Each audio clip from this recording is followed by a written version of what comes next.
লাগে না আমার, না না আমার মনে হয় যে তারা ইনাফ শিক্ষিত না।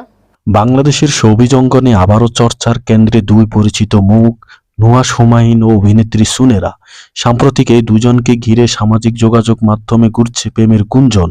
একই সঙ্গে সময় কাটানো, পরস্পর পোস্টে মন্তব্য, আবার কখনো একই জায়গা থেকে ছবি শেয়ার, সব মিলিয়ে নেটিজেনদের কৌতূহল এখন তুঙ্গে।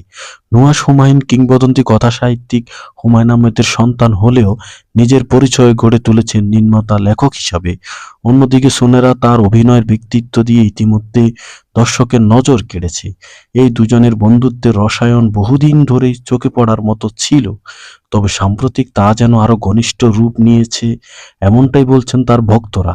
কিছুদিন আগে রাফসান সাবাবের একটি অনুষ্ঠানে একই সঙ্গে উপস্থিত হওয়া থেকে শুরু করে ব্যক্তিগত মুহূর্তে, ছবি সবকিছু মিলেই প্রশ্ন উঠেছে, তাহলে কি বন্ধুত্বের গণ্ডি পেরিয়ে গেছে সম্পর্কে? যদিও এ বিষয়ে নুহাশ কিংবা সুনেরা কেউই এখনো সরাসরি মুখ খোলেনি, ফলে রহস্য এখনো ঘনীভূত হচ্ছে।